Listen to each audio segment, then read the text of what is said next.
for 6-ish years now. And so I kind of lead the high school's ministries worship team, and I play for the main church a lot as well. And so I've been playing drums since preschool, and when my parents saw me banging a steady beat on a drum, they said, let's get this kid some drum lessons. So I think in preschool is when I kind of peaked in my drumming, and I'm about to show you guys why.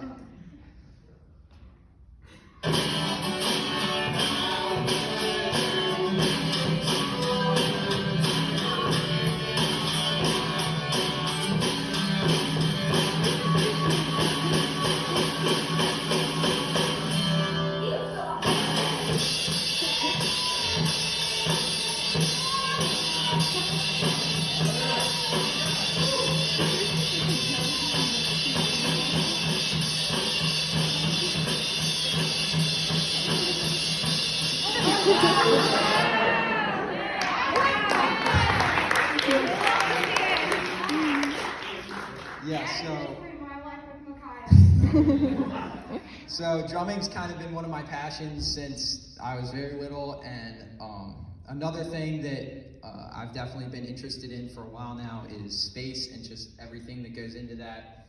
And so it's been a big passion of mine for years, and now, like, as you guys probably know, SpaceX launched a rocket like 2 weeks ago, and so I try and follow that stuff when I can. And so my uncle actually got a few cool pictures of the launch that they had over his golf course. So that's the rocket, and then that red dot in the middle of the screen is the boosters falling off. So these pictures from the ground are obviously pretty cool because it's a rocket ship. You don't see that.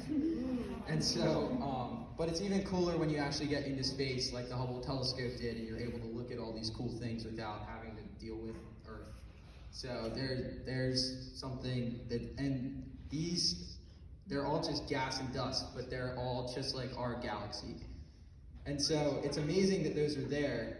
And so drumming and space are ways that I've kind of felt connected to God over the past few years. And so we also asked how you guys feel connected to God as well on Instagram this past week. So you guys feel more connected to God in watching the ocean more than at the top of a mountain, and I agree with that. And then 64% of you said you guys would rather watch the sunset than the sunrise, and I also agree with that as well. And then, do you feel more connected to God when you are with people or when you're alone? And I definitely agree with the being alone as well. And then, you feel more connected to God in prayer or reading the Bible, and I agree with every one of these. And then there is singing worship or listening to worship, and I have to be playing worship to feel connected to it. So that's kind of where I fit in right there. And so moving forward a little bit. So there was a night that I was camping with my family, and I looked up at the sky, and there was no city or town nearby, so there was no light pollution, and you could see everything perfectly. And so after a few seconds of picking out some constellations, I saw a shooting star and realized just kind of how crazy it is that God created something that us humans know so little about. And so, like, the universe is so huge, and there's so much uncharted territory that's there. And it's kind of scary to think about because there's so much that could be out there, but it's also really fascinating. And so that kind of tells you that God's creation is kind of screaming out his craftsmanship. And so drumming and space are two things that I see that. And so as we go through this series, we'll be going through the Psalms, which are a collection of songs and poems from David, the king of Israel. And he consistently praises God for his creation and glorifies him through all the songs that he writes. And so the Psalms are basically a manual for worship and life as a person who knows God. So in the Psalms, there's kind of three main things that David hits on pretty hard, and it's thanking God for being a good creator, honoring God as the sovereign ruler over all creation, and revealing something about God's character through nature. And so tonight we're going to be looking at Psalm 19, verses 1 through 4, which say, "The heavens declare the glory of God. The skies proclaim the work of his hands. Day after day they pour forth speech. Night after night they reveal knowledge. They have no speech, they use no words. No sound is heard from them. Yet their voice goes out onto all the earth, their words to the ends of the world. In the heavens, God has pitched a tent for the sun.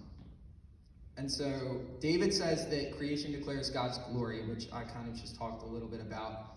Whether it be on the ground, the sea, in space, or even drumming in my case, the created world kind of shows that God is a glorious creator.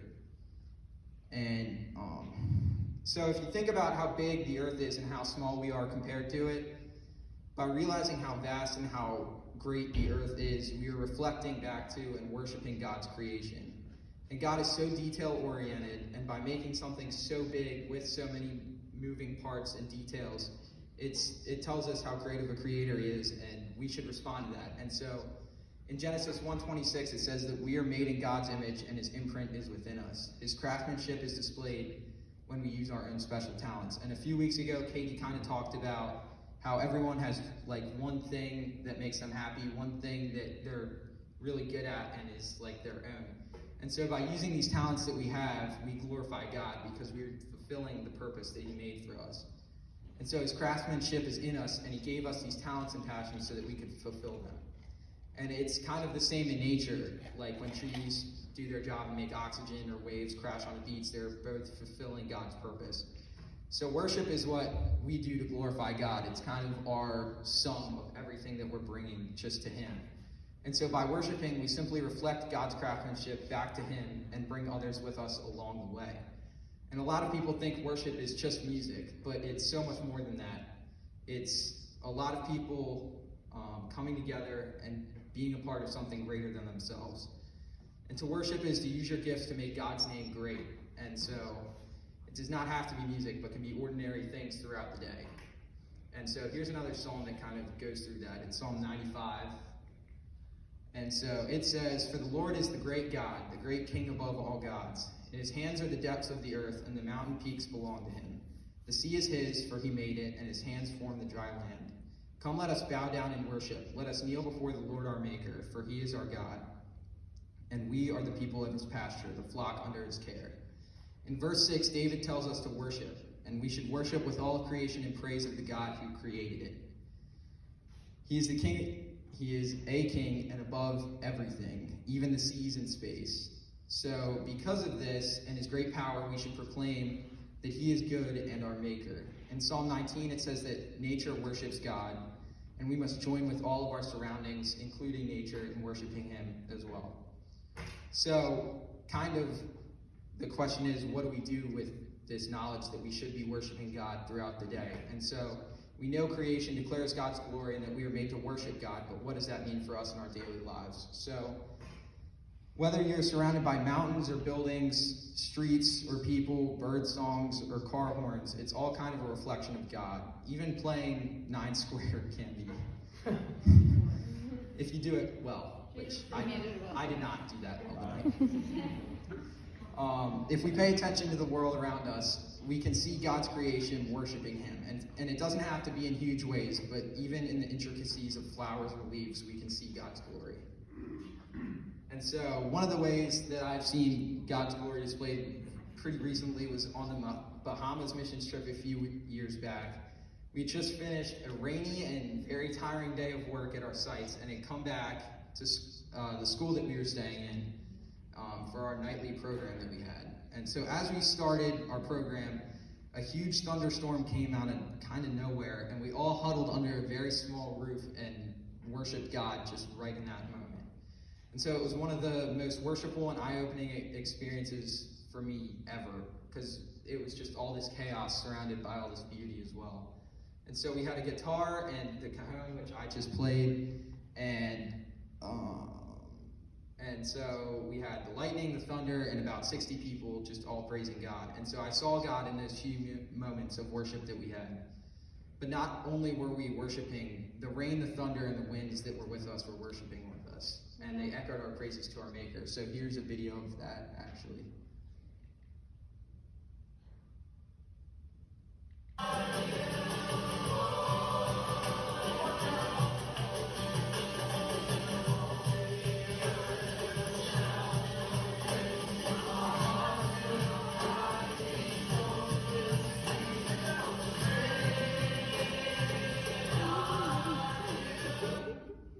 Yeah, so I mean, you can kind of see the rain is kind of pouring all over the place, but it was definitely an experience that changed my life. And so throughout your day, or even when things kind of get rough, or there's kind of like the thunderstorm that we experienced in your life, try to see how it glorifies God and look at it in multiple different perspectives. In our case, it was an actual thunderstorm, but in the unexpected, maybe even scary times of life, try to see God and worship Him and praise Him in whatever you do, and look for the intricacies in nature and wonder how great our Creator is, because that glorifies Him as well. Use the gift that God's given you to glorify Him, and just sit and wonder somewhere that shows you God's craftsmanship and glory this week. So there's 7.8 billion people on this earth, and God created each and every one of us just like He created the estimated 400 billion birds and billions of other plants and animals. And because He did that, He loves all of it, and we should join nature in worshiping Him for it. So that's all I got. So we can go ahead and pray, and then we'll go to small groups.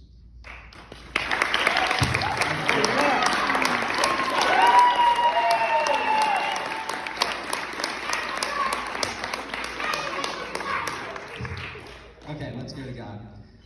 God, thank you for this day. Thank you that we were able to come together and worship and talk and just have a great time getting the 8th graders to show what our culture is here. And I just pray that as we go to small groups, we would have some good conversations.